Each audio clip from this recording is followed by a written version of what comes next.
Churros. Yaru. Assalamualaikum warahmatullahi wabarakatuh. Kami dari kelompok PSI akan mereview makanan dari coffee shop Grand Melati. Di sini kami ada nasi sambal mata, lumpia kulit tahu, lumpia kulit pangsit, tortilla, nasi goreng, dan churros. Hari ini kami akan mereview makanan yang sudah ada di depan kami.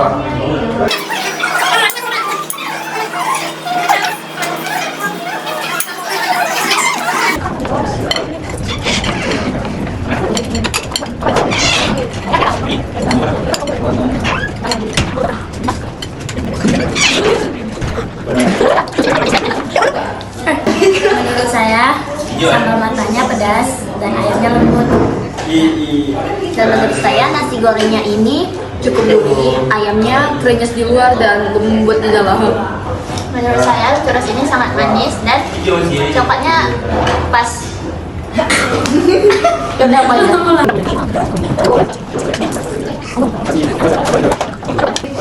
Menurut saya, lumpia kulit pangsit, udang dan ayamnya terasa dan pangsitnya itu crunchy.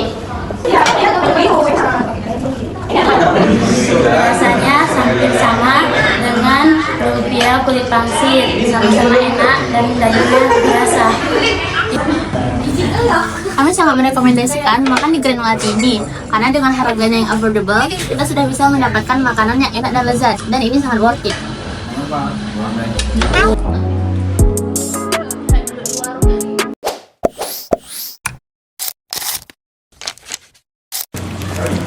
Assalamualaikum warahmatullahi wabarakatuh. Di sini dengan saya Marsha Salsabila Taita, dan sekarang saya bersama dengan owner coffee shop Game dengan Bang Fitra. Kedatangan saya kemari ingin menanyakan beberapa hal seputar tentang game. Apa yang menginspirasikan Abang untuk buka game ini? Untuk sementara ini yang menginspirasi itu sebenarnya ayah, orang tua Abang. Nah, dulu di zaman 2019 orang tua Abang buka warkop, tapi yang warkop semi kampung gitu kalau sebutannya di Langsani. Nah, jadi kan Abang kembangkan secara modern. Jadi sekarang di bisnis F&B namanya. Namanya dia bisnis F&B. Jadi kalau untuk menginspirasi, Abang ikut ke jejak orang tua. Jejak.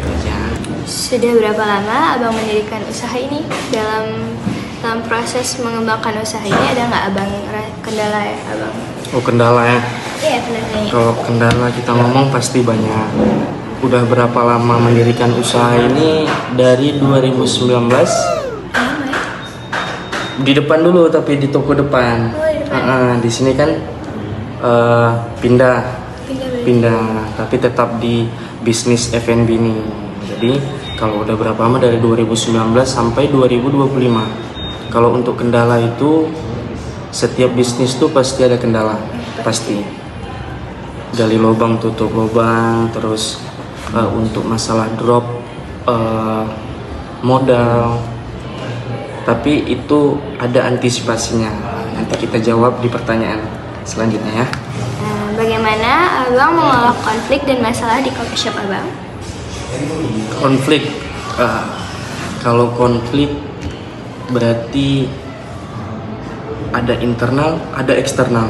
Internal tuh di dalam wadah kita, di dalam kubu. Berarti di dalam perusahaannya sendiri. Kalau eksternal tuh mungkin dari luar, ada nyenggol bisnis kita. Itu dia ada cara nanganin konflik tuh, kita namanya ada briefing. Briefing tuh kayak ya evaluasi masalah lagi. Nah, kita eratkan lagi. Contoh masalah nih biasanya di internal. Di internal nih karyawan, tim, ataupun masalah rasa. Karena kan yang Abang jalanin kan bisnis kopi. Bisnis kopi ini identik dia sama rasa. kalau permasalahan untuk minuman itu nanti kita ngadain briefing. Di mana kurangnya, contohnya gini, ada customer nih, contohnya saya kan customer nih, bang minumannya kemanisan. Nah, itulah yang harus kita jaga. Jadi gimana cara nanganinnya, kita buat briefing. Nggak setiap ada masalah, paling seminggu sekali briefingnya, itu wajib. Itu wajib berarti. Wajib briefing. Jadi seminggu sekali briefing Ya. Untuk biar evaluasi lagi. Oke. Nggak mesti ada yang salah kita briefing, nggak, tapi kita seminggu sekali memang adain briefing. Bagaimana Abang menghadapi situasi darurat atau krisis di coffee shop Abang? Situasi darurat dan krisis di coffee shop. Situasi darurat itu sebenarnya nggak ada kalau di dunia F&B ini, ya, kecuali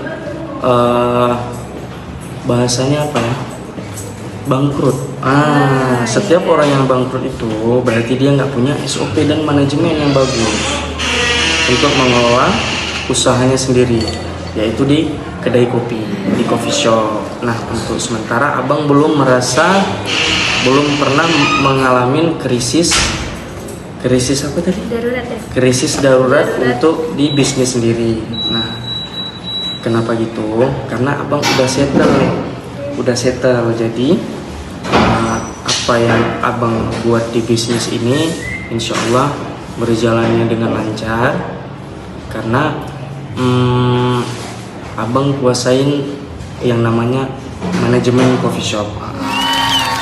Jadi kita buka usaha ini bukan buka cuman sekedar buka, kayak pertanyaan nomor 1 tadi yang menginspirasi. Nah, ada juga memang balik ke nomor 1 tadi pertanyaannya, kan menginspirasi. Apa yang buat menginspirasi Abang untuk buka kedai kopi kan? Awalnya dari terus kan kita kan ada namanya ilmu yang turun. Jadi kalau untuk menghadapi krisis, paling cuman COVID yang kemarinnya agak ribet karena memang udah dari pemerintah, udah aturannya jam 10 itu udah selesai. Tapi kita kan butuh putaran, namanya kan jualan bisnis. Jadi kalau untuk menghadapi krisis itu intinya kita punya manajemen yang bagus, SOP yang ada. Nah, itu harus dijalani. Pernahkah Abang merasakan titik terendah dalam menjalani usaha Abang ini? Kalau titik terendah itu pasti ada, tapi semua masalah pasti ada jalan keluar. Yang penting kita mau berusaha, jangan males. Iya, benar. Jangan males. Titik terendah itu sebenarnya yang pernah Abang jalanin ketika Abang bukan ditinggal sih, Abang pernah buka berpartner nih. Jadi sama teman. Sama teman. Jadi karena kita buka berpartner, nggak saling menjaga, jadi ada saling cemburu. Namanya juga manusia kan. Jadi yang namanya SOP, yang namanya manajemen, nah itu nggak terjalankan.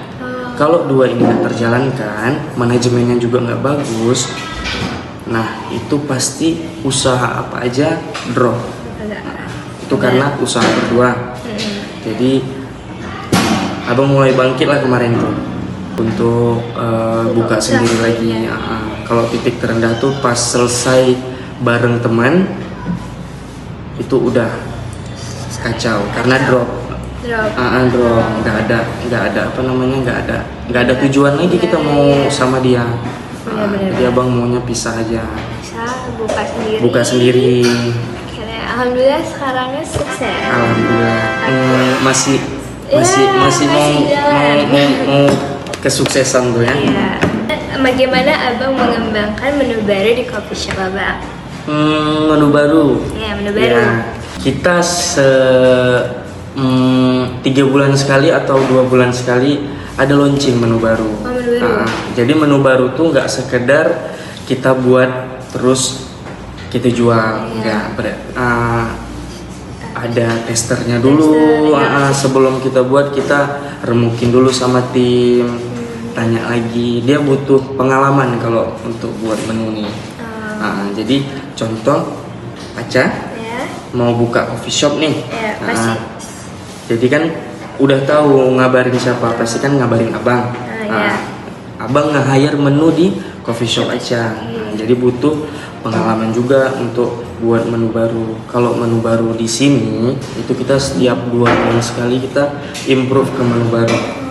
Sekarang kan udah ada media sosial. Iya benar. Gak usah media sosial lah, mulut ke mulut aja. Iya benar. Contoh, Aca suka di sini minum apa? Onar. Iya. Kopi susu Onar. Iya. Pasti ngobrol ke temen. Iya betul. Teman ke teman, teman ke teman. Iya, benar. Itu marketing paling bagus kalau Iya. mulut ke mulut.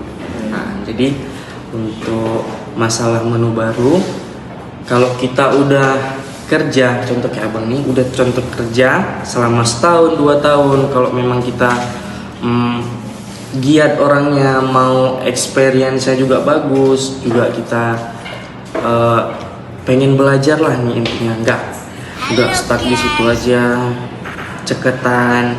Nah, itu pasti gampang menu baru tuh. Menu baru tuh dia gampang. Cara ngejualnya nih agak susah.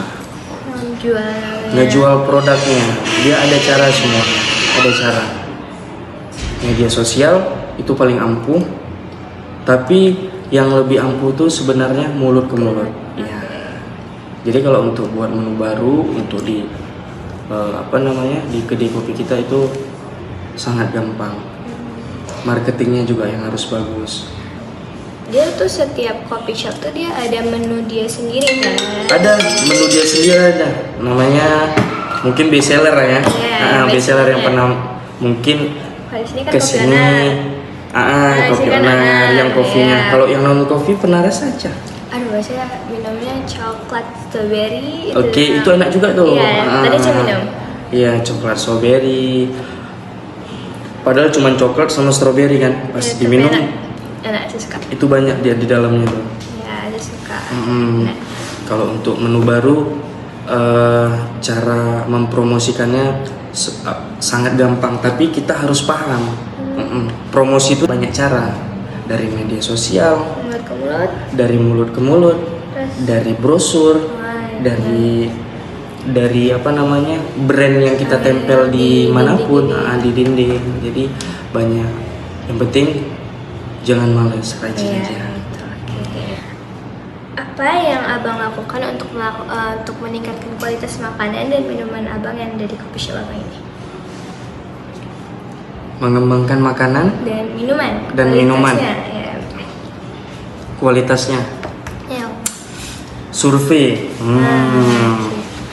Yang pertama kali kan untuk mengembangkan minuman dan makanan kita nih kan harus punya rating. Ya. Contoh di Gojek lah. Iya kan? benar, ya benar di Gojek. Di Gojek. Di sini contoh di GM ada minuman ada sekitar 20 lebih. 20 Ada tuh 20. Dan makanan juga sekitar ada sampai sekitar 20. Dan kita mau mengembangkan di 20 menu makanan dan minuman. Nah, gimana caranya kita mau mengembangkan? Survei untuk customer. Kita kan ada kasir nih, Iya mas ya. ya kan? Ada kasir, kan ada juga waiters, Ya. ada juga barista. Nah, selalu balik lagi ke briefing. Ya, briefing lagi. Ke briefing. Di 20 menu ini, minuman atau makanan, dia ada yang diunggulkan dan ada juga nggak diunggulkan. Nah, gimana caranya yang nggak diunggulkan nih bisa jadi unggul? Contoh kayak minuman yang kurang tertarik. Untuk 2 bulan atau 3 bulan ke depan kita improve untuk ngelakuin menu yang baru lagi. Nah, contoh misalnya menu karamel, es kopi karamel. Nah, nanti untuk makanan contoh pisang goreng. Nah, itu kan kurang menarik. Iya benar. Jadi dia kalau secara visual tuh dia kalau di customer ngelihat menu, gimana caranya buat orangnya tertarik? Tempel itunya gambarnya. Gambarnya kita foto produk, kita langsung tempel di menunya. Aja juga kalau pesan pasti ada menu, ada makan, maksudnya ada gambar ada gitu kan? gambarnya Pasti tertarik kan? Gambarnya yang dipilih. Ya, benar. Jadi untuk masalah mengembangkan menu itu kita kadang untuk menu minuman dan makanan kita buat kuesioner. Kuesionernya itu untuk tim-tim aja. Menu apa nih mau kita kembangkan lagi? Contoh kayak es kopi karamel, kita tambah macchiato-nya. Jadi es kopi karamel macchiato. Kalau untuk makanan pisang goreng, kita tambahin aja pisang goreng crispy, gitu dia. Tinggal kita foto produk, terus kita tempelin di menu, kita jual. Nah, yang paling inti itu sebenarnya di garda terdepan di bagian kasir. Nah, orang tuh yang harus menjual produk kita, semuanya yang ada di sini. Contoh kayak donat kan ada tuh donat, kue lain. Jadi si kasir ini memang harus ngejual semua produk nih, ngenawarin dia.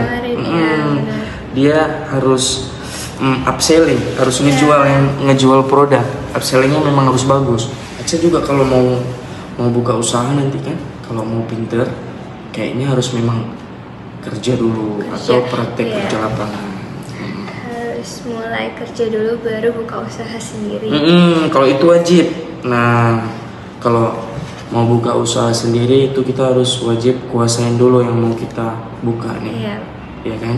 Iya benar. Kalau aja kerja di laundry nggak mungkin buka coffee shop. Iya benar. Benar gitu kan? Iya benar. Jadi harus sealiran. Iya sealiran sama tentang coffee shop. Harus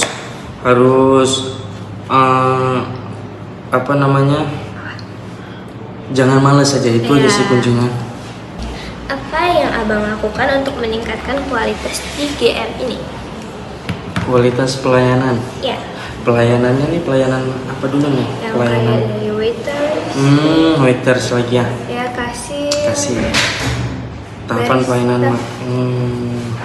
Tadi pertanyaannya sama juga kayak yang nomor 7. Yang sebelumnya. Sama, berputar-putar. Meningkatkan atau meningkatkan pelayanan. Meningkatkan pelayanan. Ya, terutama kali kebersihan. Iya, benar. Ya. Benar. Dia nggak mesti tempat ini gimana ya? Kalau cantik tuh perlu. Cantik nggak bersih itu sama. Yang penting walaupun temboknya hancur,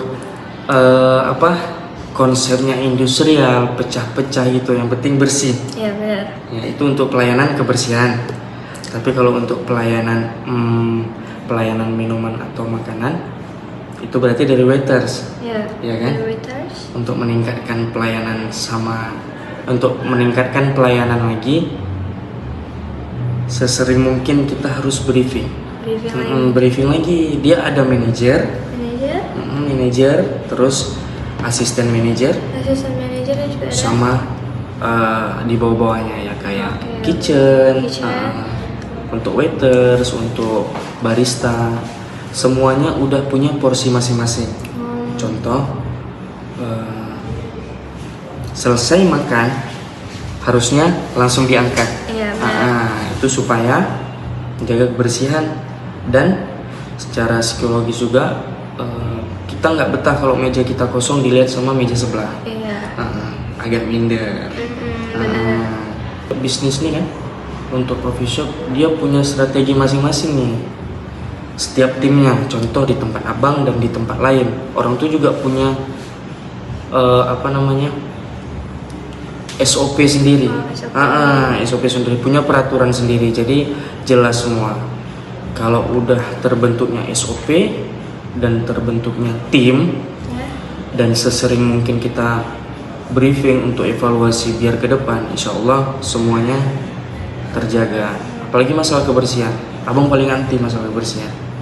Emang selalu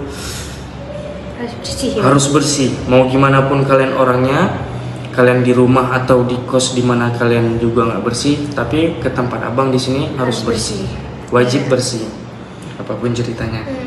Karena ada orang yang nggak nyaman Nggak kalau nyaman. ya bersih kayak ini. Berminyak, mejanya Minyak, berminyak, iya. tumpah air nggak dilap. Jadi makanya kita harus ceketan ya. Jadi udah dilihat orang langsung gitu. Itu ada nilai plus juga ke manajernya nanti untuk si waitersnya. Ya, terus dia kan kayak pakai baju yang lengan panjang terus dia berminyak di kotor, ada taruh di Kotor sini. juga. Jadi kan nggak ini kan, nggak apa Iya. namanya? Nggak Jadi bahan omongan kan. Ya, ini kotor kali nih. Jadi kayak mana caranya ya memang udah selesai makan langsung dibersihkan. Ini kenapa nggak dibersihkan? Karena kita masih Buat video. Oke. udah gitu aja. Oke. Apa yang membuat GM ini beda dari coffee shop yang lain? Yang buat beda ya Ya. dari coffee shop yang lain. Sebenarnya nih untuk yang di Langsa itu customer sendiri yang nilai.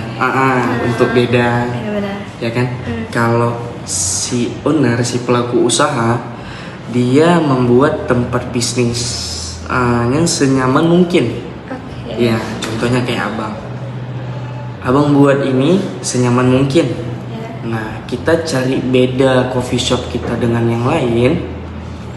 Itu nanti berjalannya 1 tahun dulu atau 2 tahun. Nah, itu baru bisa kita bilang beda dengan coffee shop yang lain. Belum tentu kita buka 1 tahun, ini masih bisa berjalan lancar. Kadang pun tutup. Iya. Kan banyak nih yang buka makin buka, yang tutup juga ada. Iya, benar. Iya kan? Iya. Jadi kalau kita tanya beda dari coffee shop lain, sebenarnya tuh sama aja semuanya. Jadi nge-brandingnya nih aja yang beda. Contohnya kalau di sini nih yang lebih beda kayaknya customernya. Nah, Customernya beda dari customer coffee shop yang lainnya. Nah di sini agak lebih smooth, agak lebih santai. Oke. Dia sekarang kalau di Langsa nih udah di zaman Aca pergi ke coffee shop nih outfitnya harus bagus. Iya, betul. Betul nggak? Betul. Iya kan? Gak ada baju gigi. Betul gitu kan? Betul.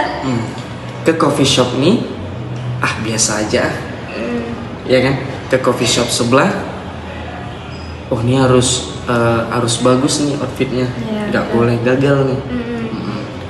Tapi customer yang lain juga kadang beda juga pemikirannya. Dia ke situ sebenarnya ada tujuan. Kalau ke sini tujuannya mungkin ini yang abang dengar dari customer yang lain ya. Mungkin bebas, nggak Bebas. banyak aturan, Betul. nggak banyak aturan. Dan abang ngasih kebebasan juga untuk customer untuk ngelakuin apa aja, bawa makanan dari luar juga boleh. Iya. Kan sebagian coffee shop juga nggak boleh ya. Iya, ada yang sampai kayak udah nggak usah di situ, nggak dibolehin bawa makanan, ini tempat lain aja. Kalau di sini untuk sementara nih ini masih boleh. Masih boleh. Tapi nanti insya Allah kalau makanannya udah dicari orang terus, nah itu udah nggak boleh. Oke. Nah ini kalau dibilang beda, semuanya sama, tapi kemasannya yang beda. Kemasannya itu ya kayak abang buat buat di Instagram nanti contoh ada buy one get one, terus happy hours, terus hari Minggu harus pakai baju ini, itu aja mungkin yang buat beda. Tapi intinya semuanya coffee shop tuh sama. Cara ownernya nih yang kemas nih yang beda gimana? Oke.